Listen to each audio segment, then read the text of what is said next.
자, 법인세 구조에 대한 설명을 해야 되는데,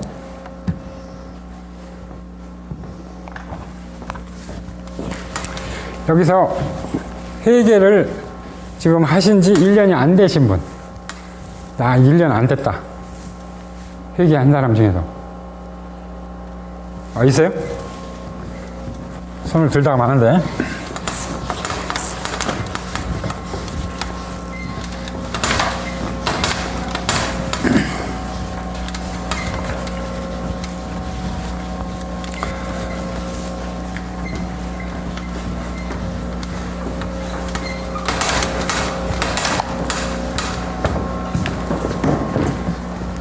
제가 상공회에서 강의한 중에서 최고 극찬을 받은 게 세무조정 쪽이에요.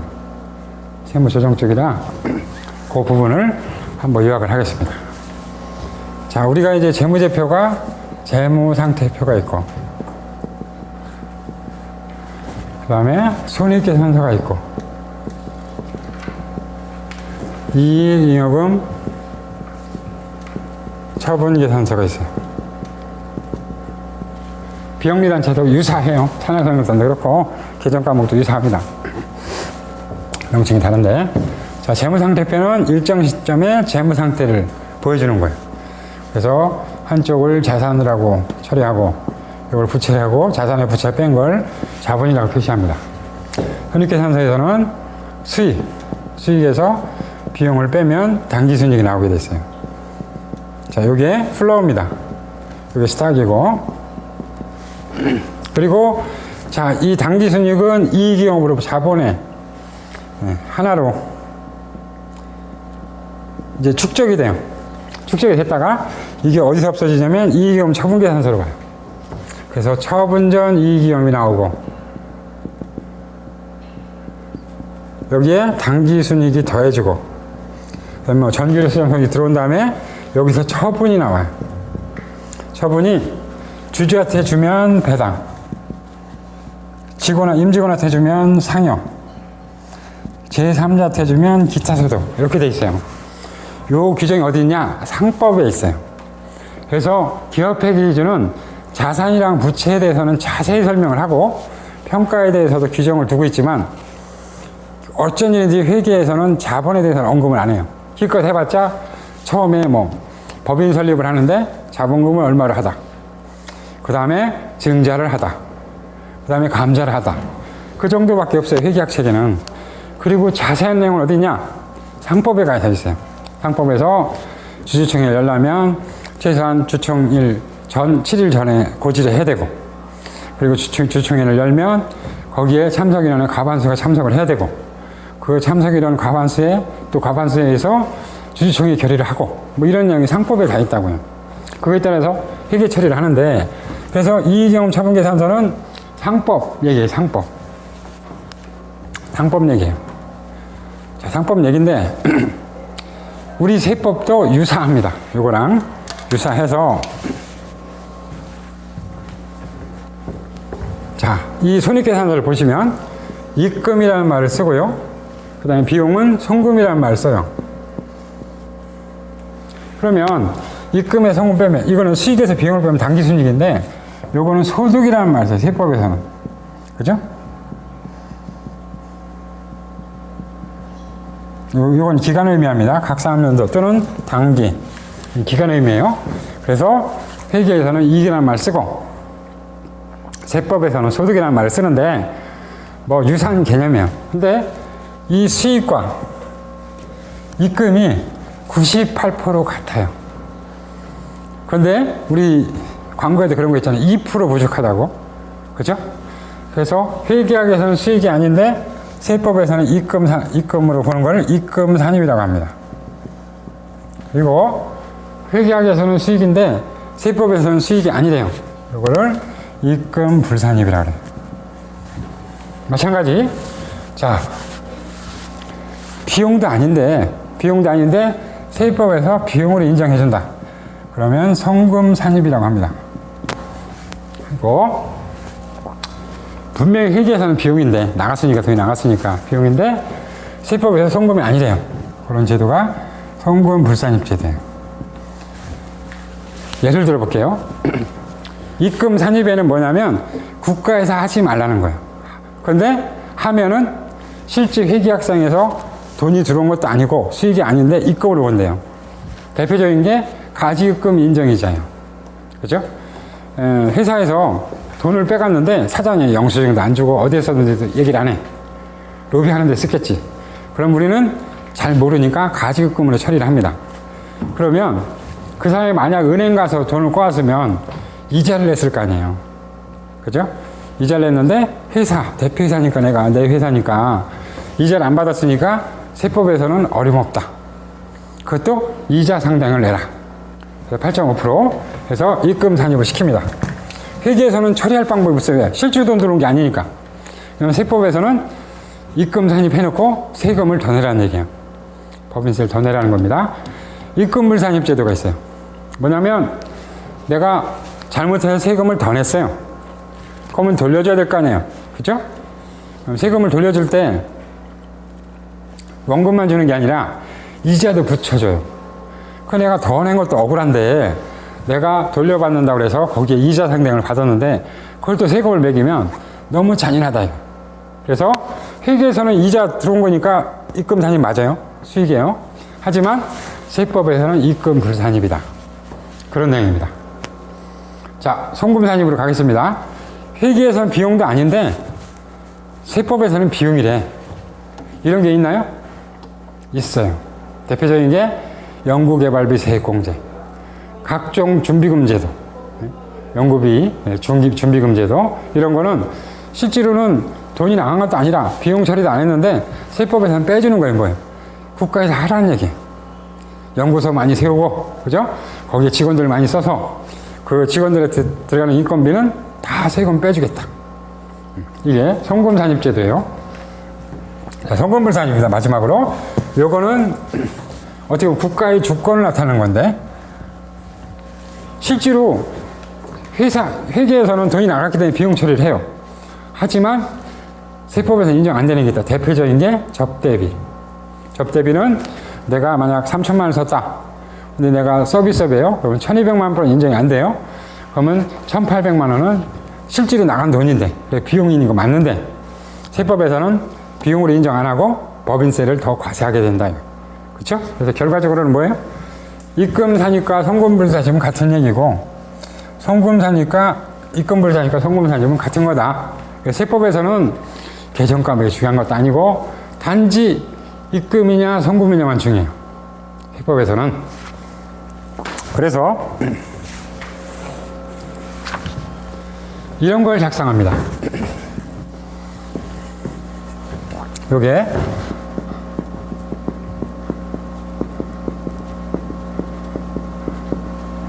소득금액 조정합계표라는 건데, 여기에 입금산입, 송금불산입, 여기는 송금산입, 입금불산입, 결론은 같으니까 해서 여기에 올라가면 세금을 많이 내는 거고, 여기에 올라가면 마이너스가 돼서 세금을 덜 내는 겁니다.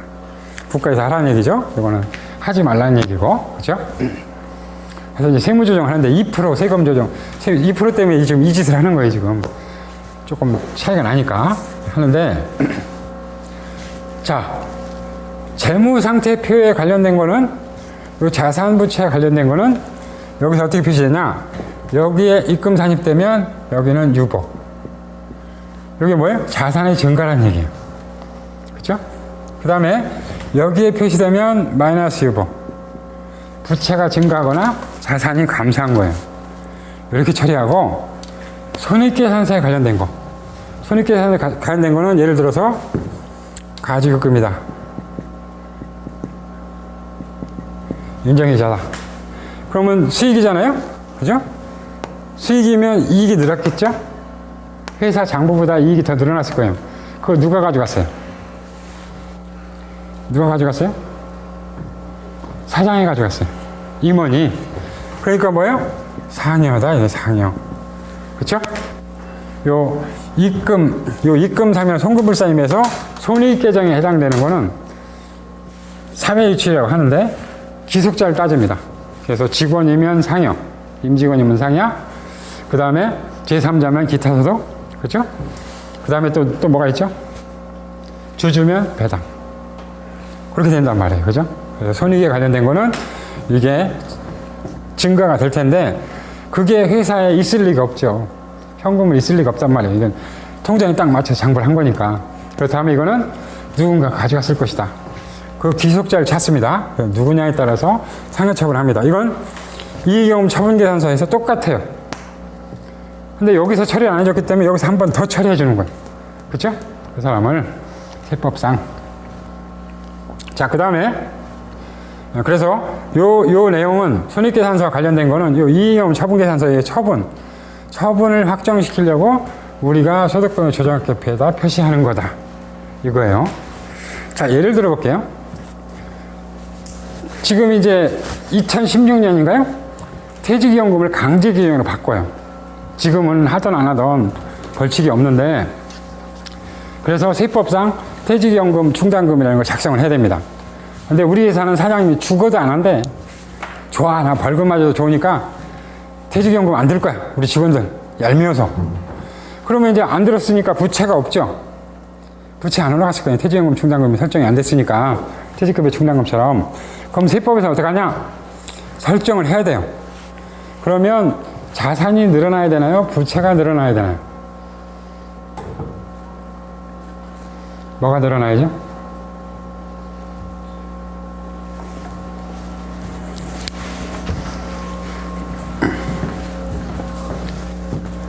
회사에서는 처리 안 했어요.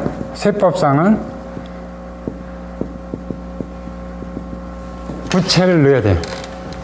부채가 증가하거나 자산이 감소하면 마이너스 유분. 이렇게 처리하는 거예요. 그래요? 자, 최근에 2012년입니까? 개정된 게 또 하나 있어요. 퇴직금 규정입니다. 임원 퇴직금. 어떻게 되냐면, 우리 세무법인 다솔에 그 퇴직급여 규정이 어떻게 되냐면, 내 1년 연봉에 5배를 주게 돼 있어요. 5배를. 그런데 세법이 옛날 거는 10배를 하던 5배를 하던 아무런 문제가 없어요. 세법에 따라서 하면 돼. 정관에 따라서 하면 되는데, 세법이 어떻게 돼 있냐면, 웃기지 마라. 니네들이 아무리 규정을 줘서 퇴직금 규정을 10배를 주던 5배를 준다 하더라도 인정 못 하겠다. 세법에서는. 몇 배만 인정해? 몇 배만 인정해? 임원들은 퇴직연금의 총연금의 3배. 3배까지만 인정해요. 근데 우리 회사가 모르고 정관에 5배 주기로 했으니까 2014년 퇴직하는데 5배를 줬어요. 그럼 어떻게 해야 돼요? 이 2배는 부인해야죠. 부인해야 되니까 뭐예요? 송금 불산임. 퇴직급여. 그죠? 처리해야 된단 말이에요.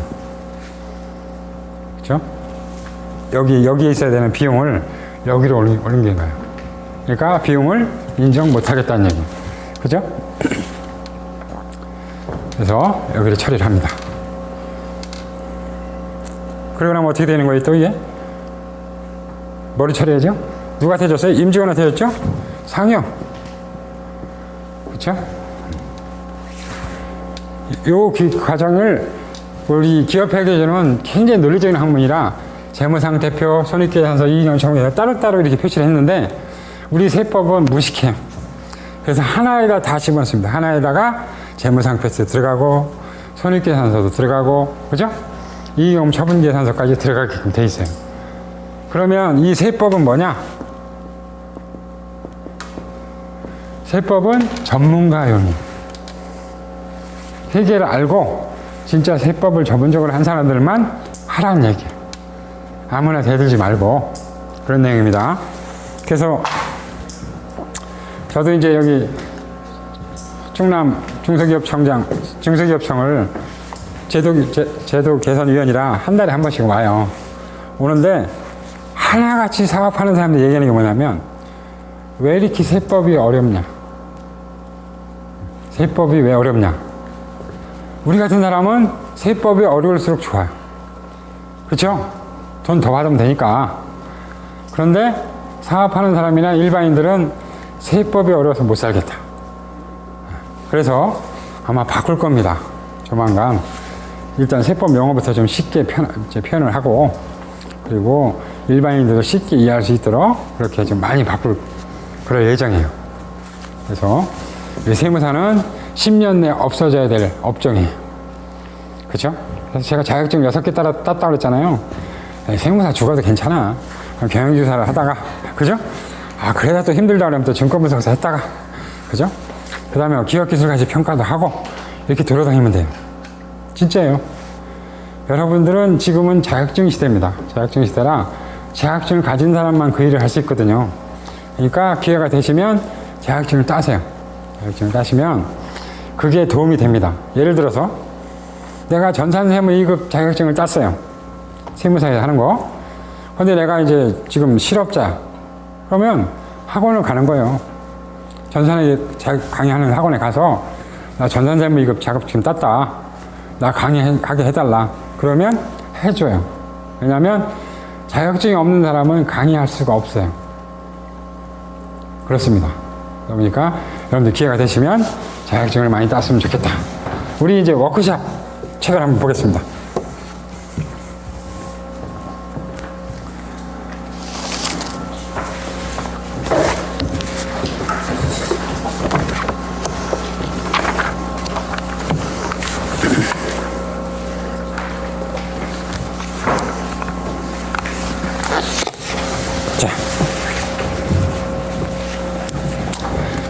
처음 보는 분들 계실 거예요. 3페이지 보세요. 법인 등기부 등본입니다. 자, 법인 등기부 등본은 왜 있어야 돼요? 우리가 전산에다가 기초정보 이름, 회사에 대한 기초정보 이름 낼 때 반드시 2개가 들어가요. 하나는 사업장 등록번호, 하나는 법인 등록번호. 그죠? 그래서 중요합니다. 그죠? 법인 등록번호가. 법인 등록번호는 뭐냐? 우리 자연인으로 말하면 주민등록번호예요. 그렇죠? 그래서 주민등록번호가 있어서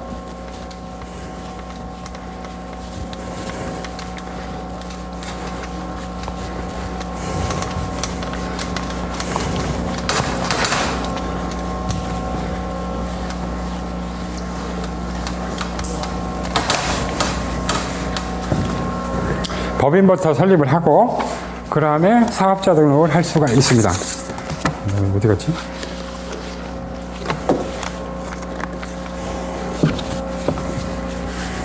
자,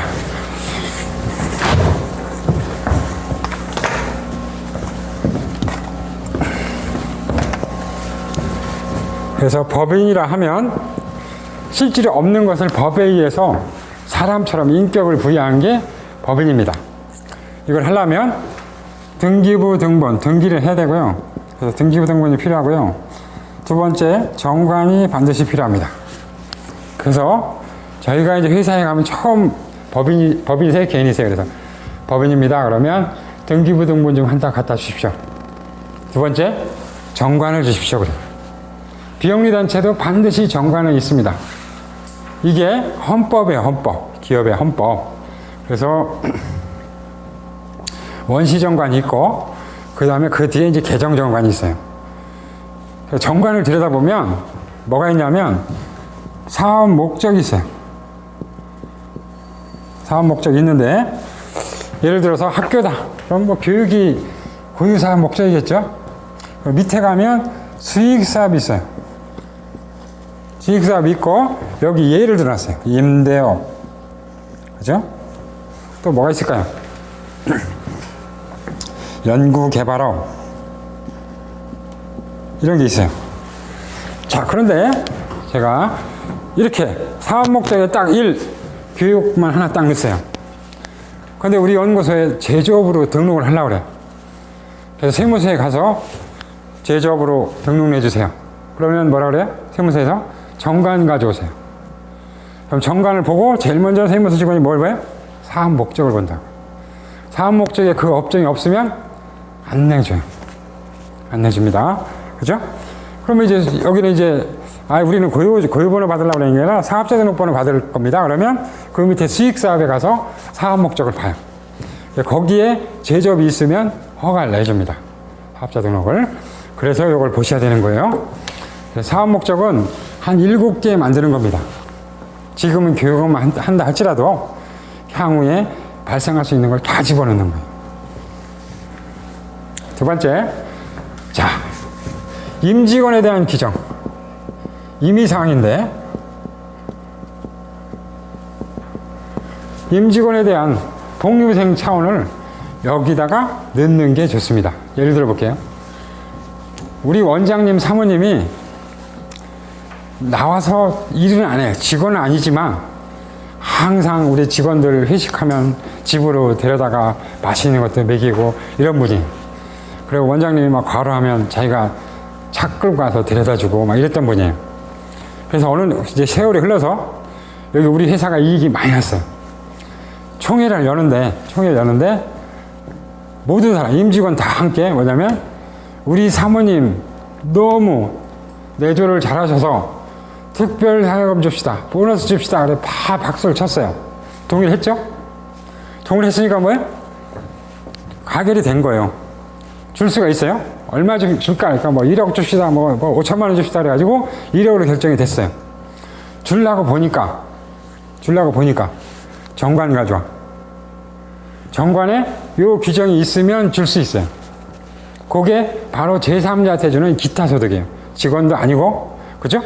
주지도 아니고, 그냥 사모님이야. 제3자.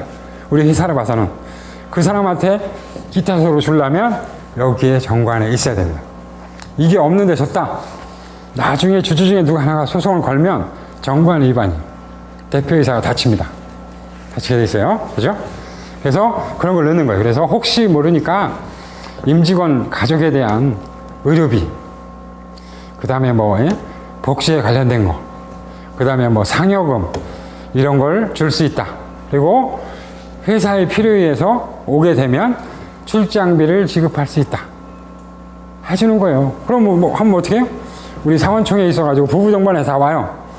그럼 사모님들한테 봉투 하나씩 주는 거야. 기분 좋죠. 남편 때문에 억지로 왔는데 오니까 회사가 막 봉투 하나씩 줘. 완전히 횡재한 거잖아요. 그게 되려면 요 규정이 있어야 된다. 규정이 있어야 됩니다. 또 하나 있어야 될 게,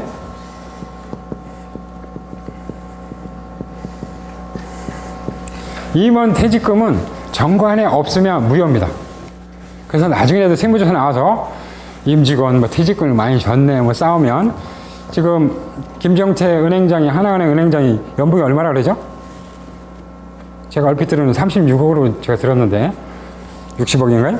아, 좋아요. 뭐 36억이라고 해도 적은 돈은 아니니까. 그분 나중에 퇴직금이 얼마일까요? 어마어마하겠죠? 그만하는 게. 그죠? 좋아요. 그렇다 하더라도 세법에서는, 정관에서는 5배, 10배 얼마든지 할 수 있습니다. 이것대로 지불을 해야 되고, 세법에서는 3배만 인정을 합니다. 3배만 인정해. 진짜 우리 대표이사님이, 우리 원장님이 너무 일을 잘하셔가지고 30억 주고 싶다. 안 돼요. 정관에 있어야 돼요. 정관에 있어야지만 그거대로 주고 할 수가 있습니다. 자, 임원 상여금은 어떠냐? 이것도 규정이 있어야 되는데 꼭 정관에 있을 필요는 없어요. 그건 이사의 결의나 이런 거에 의해서 별도 규정을 만들어도 문제는 없습니다. 하지만 퇴직금은 정관에 없으면 무효예요. 질문. 정관에 없으면 어떻게 주죠? 퇴직금을? 세법에 정관이 없으면 직원하고 임직원은 연봉의 10분의 1 주게 돼 있어요. 10분의 1. 그죠? 정관이 없으면. 정관에 있으면 훨씬 많이 줄 수 있는데, 거기다 그렇게 쓰는 거죠. 주어야 한다가 아니라 할 수 있다. 한도만 주는 거예요. 그럼 나중에 이사회결이나 주주총회결에서 그 사람이 열심히 일했으면 더 줄 거고, 덜 일했으면 좀 덜 줄 거고, 뭐 그렇게 되겠죠. 자, 등기부등본 3페이지 보겠습니다. 등록번호가 1111 나가고 뒤에 뭐 22 어쩌고 나갈 거예요. 주식회사 사랑감사, 건정은 서울 강남구. 공고방법이 있는데, 경기일보에 게재한다. 중앙지는 너무 비싸니까 지방지도 하는데, 상장법인이나 코시닥법인 회계감사법인이 아니면 강제상은 아니에요. 그래서 대부분 어떻게 하냐? 지방제 내는 것도 아까우니까 회사 홈페이지 있죠? 회사 홈페이지에다 게시해도 됩니다. 재무제표를. 그죠? 그래도 유효합니다. 회사 hov페이지에. 자, 일주일 금액 5,000원이고, 발행할 주식의 총수는 4만 주. 그리고 지금 현재 발행한 거는 10,000주. 그죠? 그러니까 얼마야? 5,000원 곱하기 10,000주니까 5,000만원.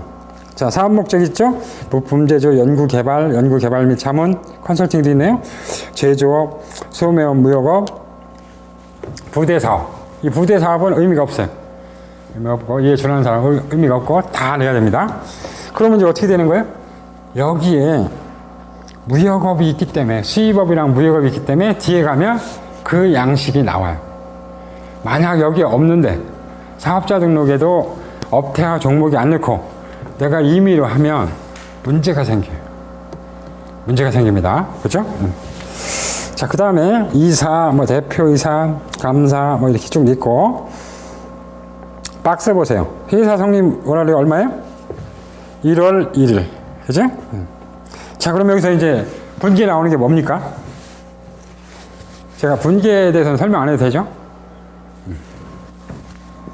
자본금 5,000만원 1월 2일. 그쵸?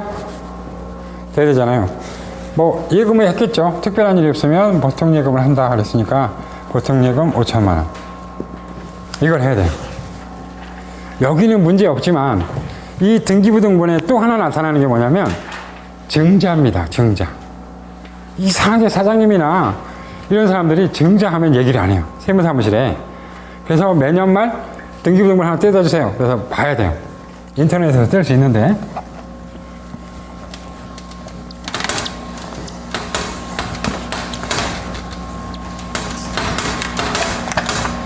$5,000,000원인데 다시 $5,000,000원을 증자를 했어요. 그렇다면 다시 분계가 올라가야 돼요. 사실은 이거보다 더 중요한 게 뭐냐면 주주상황 변동표예요. 만약 지분율이 바뀌었다면 그거 반드시 신고 안 들어가면 2% 가산세가 있습니다.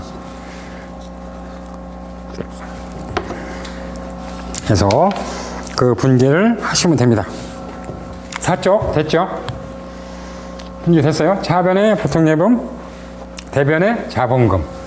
그렇죠?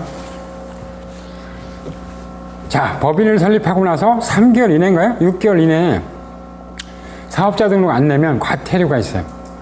그래서 1월 2일 해가지고 하여튼 1월 4일 날 사업자 등록을 했네요. 법인 설립을 해가지고 그걸 갖고 가서 세무서에 가서 사업을 했습니다. 이쪽을 보시기 바랍니다. 사업자 등록증 있고 법인 사업자고 자 3개 2개 5개 이렇게 되어 있는데요. 여기는 법인이냐 개인이냐를 보는 거예요. 그렇죠?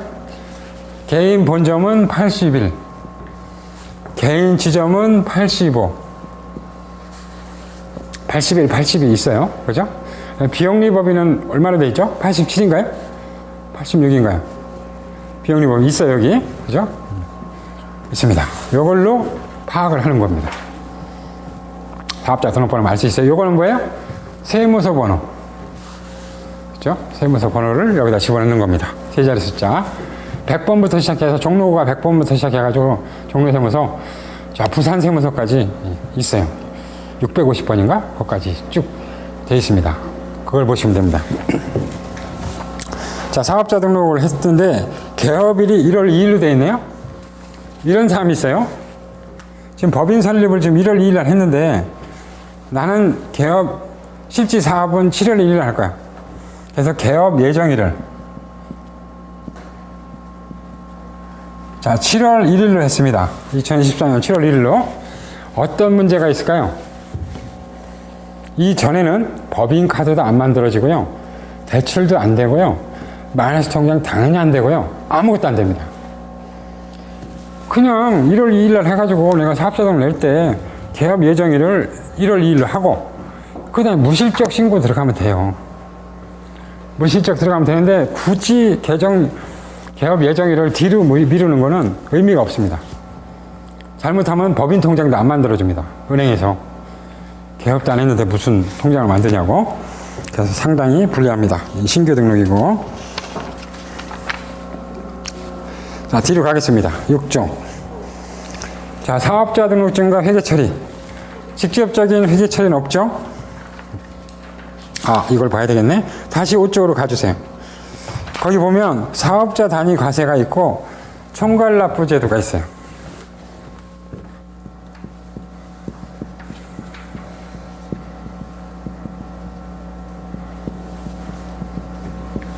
요걸 신고했느냐 안 했느냐가 표시되게 있어요. 이게 지사가 있으면 하셔야 됩니다. 지사가 있으면 하셔야 돼요.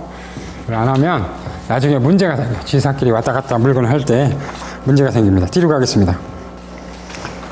자, 6쪽에 납본이 있고, 자, 등록세 납부증, 영수증이 있네요. 그죠? 그래서 등록세가 60만원, 지방교육세가 12만원, 그래서 72만원을 냈습니다.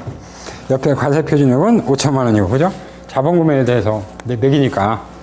그럼 이 분기는 어떻게 돼요? 72만원인데.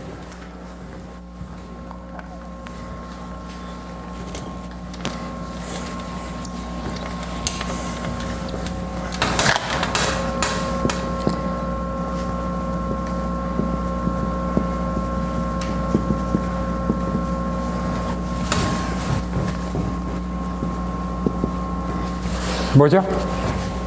계정 과목. 세금이니까. 세금과 공과. 그죠? 세금과 공과.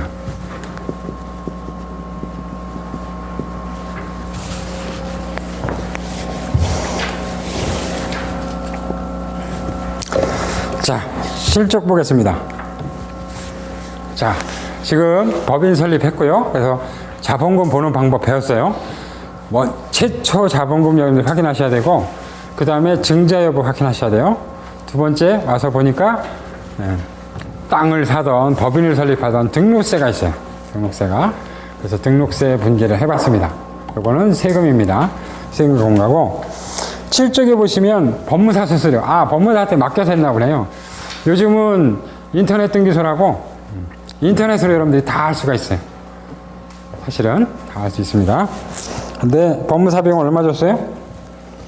36만 3,640원. 그렇죠? 그러면 분기가 어떻게 됩니까? 36만 40만원 줬네. 40만원.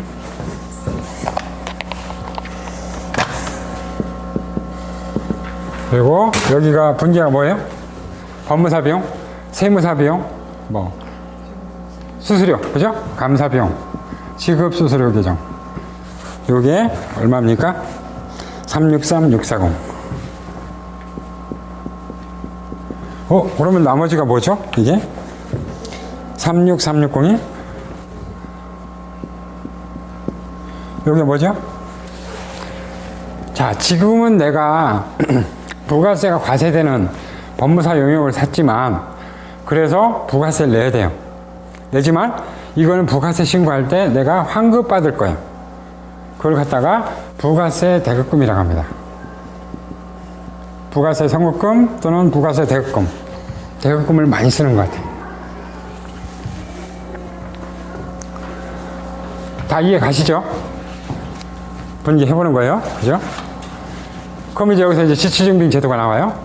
자, 이렇게 각종 사자들이랑 공인중개사까지 합쳐서 각종 사자들이랑 거래를 하면 뭐를 받는다? 영수증을 받는다? 세금계산서를 받는다?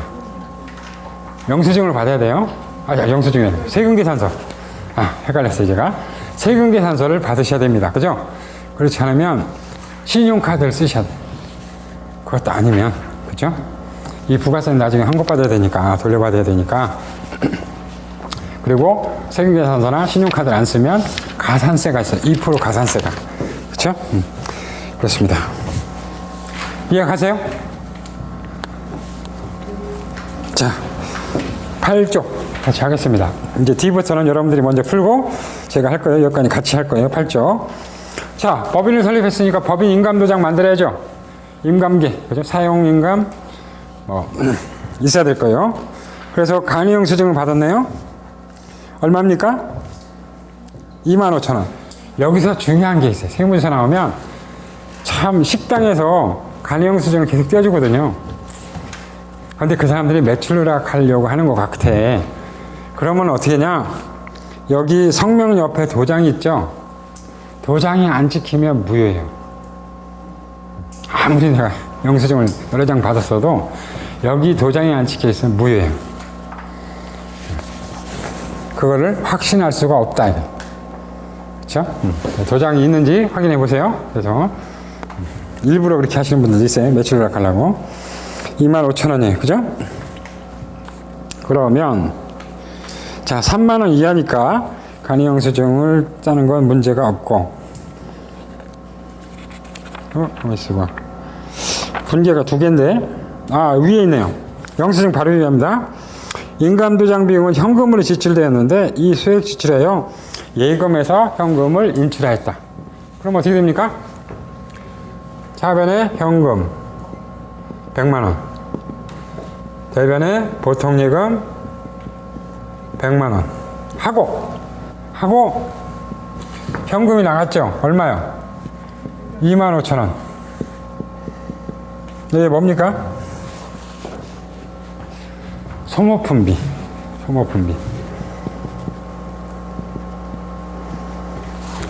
분계 혹시 잘 모르는 분 계세요? 분계? 지금 이게 뭔지 모르겠다. 차변 대변이 뭐고 도대체 모르겠다. 없어요? 솔직하게 얘기하셔야 돼. 모르면 제가 분계의 3원칙을 설명을 드리고 필요 없어요? 그럼 그냥 넘어가겠습니다.